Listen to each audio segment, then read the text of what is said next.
अस्सलाम वालेकुम, hope you all will be fine. आज हम लोग IT 430 ई कॉमर्स की बुक की सीरीज स्टार्ट कर रहे हैं और ई कॉमर्स को हम लोग इसमें लर्न करेंगे।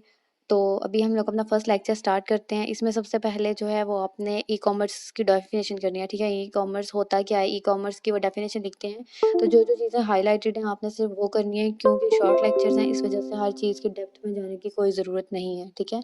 तो ई कॉमर्स क्या है, वो कहते हैं e commerce describes the process of buying, selling और एक्सचेंजिंग ऑफ प्रोडक्ट्स। यानी कि ई कॉमर्स आपने देखा होगा कि हमारे पास ई कॉमर्स की साइट्स होती हैं, हम लोग उनको विजिट करते हैं। वहाँ पे क्या होता है कि हम लोग कोई चीज़ खरीदने जाते हैं, ठीक है। जहाँ पे सेलिंग और बाइंग का काम हो रहा होता है उसको हम कहते हैं ई कॉमर्स, ठीक है। ऐसे ई कॉमर्स का ताल्लुक ये है कि हम लोग कोई चीज़ खरीद रहे हैं या हम लोग कोई चीज़ बेच रहे हैं ऑनलाइन, जो है इस प्रोसेस को हम लोग अगर देख रहे हैं तो हम उसको कहेंगे ई कॉमर्स। तो उसने यहाँ पे जो डेफिनेशन दी है वो भी यही दी है कि e commerce describe the process of buying, selling और exchanging of products, services and information through computer networks including the internet. यानी कि इंटरनेट को यूज़ करते हुए अगर हम कोई चीज़ खरीद रहे हैं या कोई चीज़ बेच रहे हैं तो उसको हम लोग ई कॉमर्स कहेंगे, ठीक है। उसके बाद वो कहता है कि ई कॉमर्स की क्लासिफिकेशंस हैं, यानी कि ई कॉमर्स के अंदर उसकी जो क्लासीफाई किया हुआ है उन्होंने उसकी टाइप्स को, तो वो कौन कौन सी हैं। तो अब उसने कुछ टाइप्स दी हैं। वो कहता है कि एक B2B है, एक B2C है। तो इसमें से मोस्टली क्वेश्चन आता है, ठीक है।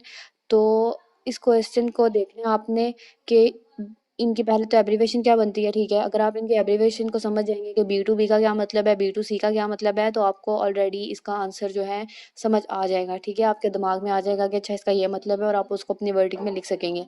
उसके बाद वो कहता है B2B क्या है, कि बिजनेस टू बिजनेस। अब इसका क्या मतलब होता है कि अगर आपने एक दो ऑर्गेनाइजेशंस या दो कंपनीज हैं, ठीक है, वो आपस में कोई काम कर रही हैं या उनकी कोई ट्रांजैक्शन चल रही है, तो क्या होगा, वो बिजनेस से बिजनेस आपस में जो है ऑर्गेनाइजेशंस काम कर रही हैं, तो वो B2B है।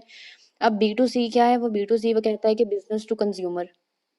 अब यहाँ पे कंज्यूमर आप कह सकते हैं कि एक इंसान या फिर एक बंदा वो जो चीज़ खरीदने जा रहा है, ठीक है, तो उसको हम कहेंगे कंज्यूमर। वो कहता है कि इसमें क्या होता है कि कोई बंदा जो है वो जाके चीज़ खरीदता है, जैसे कि उसने यहाँ पे एक एग्जांपल दी है अमेज़न की, कि अमेज़न के ऊपर जाके अगर आप कोई चीज़ खरीदते हैं तो ये एक B2C की एग्जांपल है। कैसे? क्योंकि हम बिज़नेस, यानी कि बिज़नेस को आप इस तरह लेंगे, कोई ऑर्गेनाइज़ेशन है, ठीक है, तो ऑर्गेनाइज़ेशन से जो है कोई यूज़र कह सकते हैं आप, या फिर उनका जो कस्टमर है, ठीक है, कंज्यूमर की जगह हम कस्टमर को एग्जांपल लेके अगर देखें तो कहता है कि अगर कोई कस्टमर जाता है और डायरेक्ट किसी ऑर्गेनाइजेशन से कोई चीज़ खरीदता है, तो क्या होगा कि बिजनेस टू कंज्यूमर होगा, ठीक है। ये नहीं होगा कि वो किसी दुकान से जाके ले रहा है, उसने डायरेक्ट जाके किसी कंपनी से कोई चीज़ खरीदी है, जैसे कि अमेजोन से जाके आपने डायरेक्ट उसके ओनर से कोई प्रोडक्ट खरीदी है, तो क्या होगा कि आपका B2C होगा, ठीक है।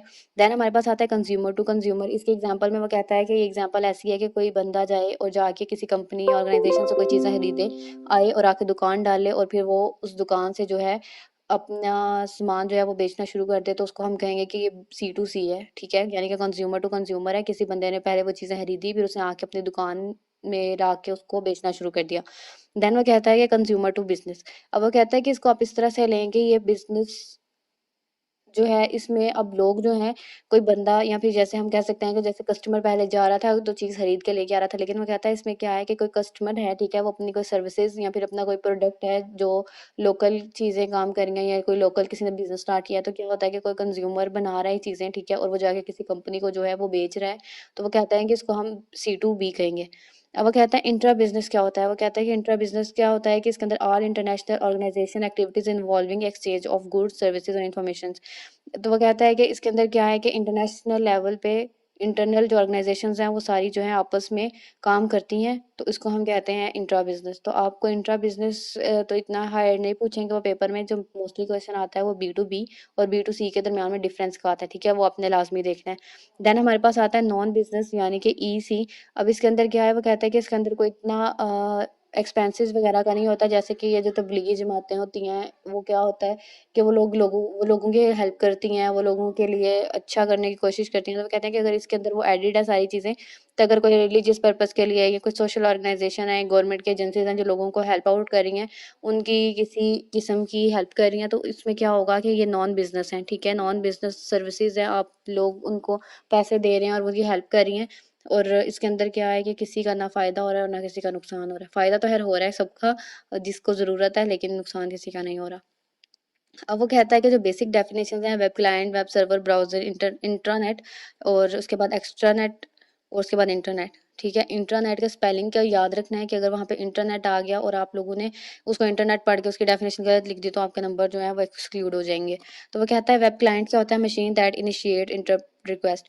अब क्या होता है कि हमारे इंटरनेट के ऊपर जितनी भी रिक्वेस्ट होती हैं, अब वेब क्लाइंट ऐसी चीज़ है कि अगर आप वेबसाइट के ऊपर जा रहे हैं तो क्लाइंट जो है वो क्या करता है, किसी चीज़ के लिए रिक्वेस्ट करता है सर्वर से, ठीक है, तो वो वेब क्लाइंट है। वेब सर्वर क्या है कि हमारे जो डाटाबेस है पीछे जिसके अंदर सारा डाटा हमारा पड़ा है और जिसमें से फैच होकर हमें कोई सर्च करने पे डाटा मिलता है, तो वो क्या है कि वो वेब सर्वर है। ब्राउज़र क्या है कि वो कोई भी सॉफ्टवेयर है जिसके ऊपर जाके हम लोग अपना जो डाटा है वो सर्च करते हैं या फिर हम किसी भी डाटा के साथ इंटरेक्ट करते हैं, तो उसको हम ब्राउज़र कहते हैं। फिर उसके बाद आता है, वो कहता है इंटरनेट क्या है, ये एक न्यू वर्ड आ गया है शायद। तो वो कहता है कि an internal network of computers confined a single place, यानी कि किसी सिंगल प्लेस पर रह के आपने इंटरनल नेटवर्क के साथ वर्कआउट करना है, तो क्या है उसके लिए आप इंटरनेट को यूज़ करेंगे। और एक्स्ट्रानेट क्या है कि व्हेन टू और more internets are connected with each other, यानी कि पहले क्या था कि वो एक प्लेस पे रहते हुए कन्फाइंड कर रहे हैं कंप्यूटर्स, लेकिन क्या है कि अब अगर टू इंटरनेट्स जो हैं वो आपस में कनेक्ट हो गए हैं, तो वो कहता है कि वो क्या करेंगे, वो दोनों मिलकर जो है एक एक्स्ट्रानेट बना देंगे। तो एक क्वेश्चन आ सकता है, एमसीक्यूज आ सकता है कि जब टू इंटरनेट्स मिलेंगे आपस में, तो वो आपस में जब मिलेंगे तो क्या बनाएंगे, तो वो उसका आंसर है एक्स्ट्रानेट। देन हमारे पास आता है इंटरनेट क्या है, वो कहता है कि a global network of net sorry a global network of networks is defined as net internet, यानी कि हमारे पास जो ग्लोबल नेटवर्क्स हैं उनको हम इंटरनेट कहते हैं, क्योंकि इंटरनेट को यूज़ करते हुए आप globally all over the world कहीं पे भी जो है कोई भी चीज़ जो है वो सर्च कर सकते हैं। अब वो कहता है कि वेब क्या होती है, वो कहता है the web is a protocol that uses the internet as a communication structure, यानी कि वेबसाइट्स, ठीक है, इनको आप लें, वो कहते हैं कि आप इसको यूज़ कर सकते हैं, इंटरनेट को यूज़ करते हुए आप इनके ऊपर जो है कम्युनिकेशन कर सकते हैं। जैसे व्हाट्सएप के ऊपर है या फेसबुक के ऊपर है, तो क्या होता है कि हम इंटरनेट को यूज़ करते हुए कम्युनिकेशन कर सकते हैं। तो ये इसके बारे में उसने लिखा है। वो कहता है कि ये सारे क्या होते हैं कि ये एचटीटीपी बेस्ड होते हैं और प्रोटोकॉल ऑफ डब्ल्यू यानी कि वर्ल्ड वाइड वेब जो है इसको कह सकते हैं, design for making web page request. इसके ऊपर क्या होता है कि हम जाते हैं अपने मैसेजेस डिलीवर करते हैं, हम कोई इन्फॉर्मेशन जो है वो फेच कर सकते हैं।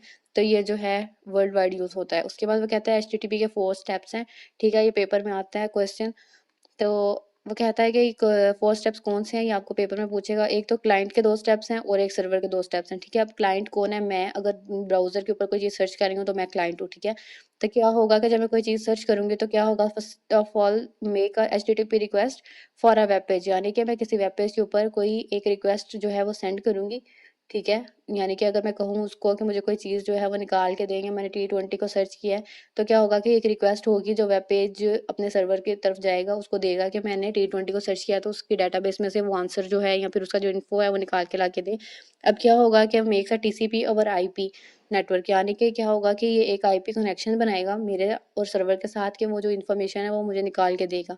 अब वो कहता है कि ये 2 काम तो मैंने कर दिए, ठीक है, क्योंकि मैं एक क्लाइंट हूँ। अब वो कहता है कि सर्वर क्या करेगा, जब सर्वर रिक्वेस्ट को एक्सेप्ट कर लेगा, तो कहता है कि वो सेंड करेगा पेजेस को एज एचटीटीपी, यानी कि हाइपर टेक्स्ट ट्रांसफर प्रोटोकॉल को यूज़ करते हुए वो इस रिक्वेस्ट को जो है वो सेंड करेगा और आगे क्या होगा कि client client downloads the page, यानी कि अगर मैंने T20 को यूज़ किए सॉरी सर्च किया था, उसकी जगह पे अगर मैं किसी बुक का पीडीएफ या IT430 की बुक का पीडीएफ डाउनलोड करना चाह रही हूँ, तो क्या होगा कि अगर मैं उसको सर्च करती हूँ तो वो क्या करेगा, डाटाबेस में से चेक करेगा, उसके जितने भी रिजल्ट्स होंगे वो मुझे निकाल के देगा। देन क्या होगा कि क्लाइंट जो होगा वो वेब पेज जो है वो डाउनलोड कर सकेगा, यानी कि मैं उसको डाउनलोड कर सकूंगी और उसके बाद क्या होगा कि सर्वर ब्रेक द कनेक्शन, तो हमारा जो सर्वर है वो हमारा जो मेरे साथ कनेक्शन होगा फिर उसको जो है वो ब्रेक कर देगा। उसके बाद H T T P stateless, ये क्वेश्चन आता है कि why H T T P stateless, ठीक है, उसका आंसर भी यहाँ पे लिखा है। वो कहता है because in the 4 step the server break the connection, यानी कि क्या होता है कि इन जब 4 स्टेप आता है तो क्या होता है कि हमारे साथ जो कनेक्शन है वो ब्रेक कर देता है। वो कहता है ईच ऑपरेशन और transaction make a new connection, यानी कि जब भी हम कोई ऑपरेशन करते हैं तो क्या होता है कि एक न्यू कनेक्शन बनता है, यानी जब जब हम कोई चीज़ सर्च करेंगे तो हर दफ़ा हमारा एक नया कनेक्शन बनेगा। फिर वो कहता है each operation is unaware of any other connection, यानी कि जब भी हम कोई एक चीज़ जो है उसको सर्च करते हैं तो जो हमारी दूसरी सर्च है वो एक दूसरे से अनअवेयर होंगी, उनको नहीं पता होगा कि हमने क्या सर्च किया है। देन वो कहता है कि each click is a new connection, यानी कि जब भी हम कोई न्यू क्लिक करेंगे उसका न्यू कनेक्शन होगा। जैसे कि हम कोई भी वेबसाइट ओपन करते हैं या कोई चीज़ सर्च करते हैं तो हमारे पास मल्टीपल ऑप्शंस आ जाते हैं कि आप इनमें से कोई एक जो है वो सिलेक्ट कर लें। तो क्या होगा कि जब उनमें से कोई एक सिलेक्ट करने लगेंगे हम, तो हर क्लिक के ऊपर जो है हमें एक न्यू ऑपरेशन मिलेगा, हर एक क्लिक के ऊपर हमें नई इन्फॉर्मेशन मिलेगी। तो वो इसका ये मतलब है। वो कहता है कि side effect of HTTP transfer, यानी कि अब इस ट्रांसफर के जो है वो साइड इफेक्ट क्या है। वो कहता है कि a record of left of all web transaction is a file that resides all over the called common log file, यानी कि ये तो पहली बात होगी। वो कहता है कि गुड न्यूज़ इसके अंदर पहले क्या आती है, वो good news is that the some user data record of his visit to the website is recorded in a particular format in the log file. यानी कि वो कहता है कि हमारे पास एक लॉग फाइल होती है जब भी हम कोई काम करते हैं, जैसे कि हमारी हिस्ट्री है, ठीक है, अगर हम कोई काम करते हैं तो वहाँ पर हिस्ट्री में हम जाकर सब कुछ सर्च कर सकते हैं। वो कहता है कि क्या होता है कि ये एक लॉग फाइल है, कॉमन लॉग फाइल है, पहली बात तो उसकी डेफिनेशन ये है। फिर वो कहता है गुड न्यूज़ क्या है कि हम लोग जो हैं इसके अंदर जब जाके चेक करेंगे तो हमारे पास गुड न्यूज़ ये है कि हम जो भी डाटा सर्च करते हैं या हम जिस भी वेबसाइट पर विजिट करके आए हैं वो वेबसाइट हमें जो है वो लॉग फाइल के अंदर शो होती है। ठीक है, हिस्ट्री के अंदर जाके हम अपनी वेबसाइट के ऊपर या हम अपने जीमेल को यूज़ करते हुए क्या क्या करते हैं, हमारा जो सारा डाटा है वहाँ पे पड़ा होता है कि आपने ये चीज़ें यूज़ की थी। लेकिन वो कहता है कि बैड न्यूज़ क्या है कि is that user privacy is not maintained, यानी कि अगर हम कोई भी काम कर रहे हैं तो सारा डाटा अगर वहाँ हिस्ट्री में पड़ा हुआ है, अगर हम वहाँ को लॉग फाइल में जाके देखें दोबारा से, तो कहता है कि हमारी जो प्राइवेसी है वो मेंटेन नहीं रहती। बाकी ये फ़ायदा है कि अगर आप चाहें तो आप जाके पीछे से देख सकते हैं कि आपने क्या-क्या सर्चेज़ की थी और क्या-क्या यूज़ करते आए हैं आप इंटरनेट पे। वो कहता है कि what can you do with this data, यानी कि आप इसके साथ डाटा के साथ क्या कर सकते हैं। Rearrange your site bye knowing which portion of your website R properly assessed, यानी कि इन चीज़ों आपकी कौन-कौन सी जो असेस हो गई थी वेबसाइट के पेजेज़ उनको प्रॉपर्ली आप जाके चेक कर सकते हैं और बाकियों को आप इग्नोर कर सकते हैं। उसके बाद चेंज योर मार्केट स्ट्रैटेजी, यानी कि आप जाके ये देख सकते हैं कि आपकी मार्केट की स्ट्रैटेजी अभी क्या जा रही है। आप अपनी जो है चीज़ों उनको प्रमोशनली जो है पर्पज़ के लिए यूज़ कर सकते हैं। उसके बाद वो कहता है कि मेक अ मेलिंग लिस्ट, यानी कि अगर आप देखते हैं कि यूज़र आपकी वेबसाइट के ऊपर आए हैं और उन्होंने क्या-क्या चीज़ें देखी हैं और क्या नहीं देखी, तो इस हिसाब से आप लोग उनकी मेल जो है वो आपको मिल जाएँगी। तो आप उनको मेल करके जो है अपनी प्रोडक्ट की प्रमोशन वगैरह जो है वो भी करवा सकते हैं। तो वो इस साइट में या फिर इस सारी बातों में इनका ये मतलब है कि जब हमारे पास लॉग फाइल के अंदर सारा कुछ जो है वो डाटा जो है वो सेव हो जाता है, तो ये कैसे जो है हमारे लिए हेल्पफुल रह जाता है। इससे ये तो होता है कि हमारे पास कोई प्राइवेसी नहीं रहती, ठीक है, यूज़र की, लेकिन इससे ई-कॉमर्स साइट में या इस तरह के कामों में ये फ़र्क पड़ता है कि हमें पता चल जाता है कि हमारी वेबसाइट के ऊपर कोई यूज़र आया है, ठीक है, उसने कौन-कौन सा पेज विज़िट किया है। अगर उसने कोई पेज विज़िट किया है तो उसका किस चीज़ों में इंटरेस्ट है और किस चीज़ों में उसका इंटरेस्ट नहीं है, ठीक है। फिर उनको यूज़ करते हुए क्या होता है कि कुछ वेबसाइट्स जो होती हैं ई-कॉमर्स की वो हमें बार-बार मेल करती हैं कि हमने आज ये वाली जो है वो सेल लगा दी है इस चीज़ के ऊपर, आपने ये पेज विज़िट किया था तो आप आएँ काइंडली देखें और आप अगर खरीदना चाहते हैं तो खरीद लें, ठीक है। तो आज का लेक्चर यहाँ पे कंप्लीट होता है। होप सो कि ये हेल्पफुल रहा होगा। Thank you so much. अल्लाह हाफ़िज़।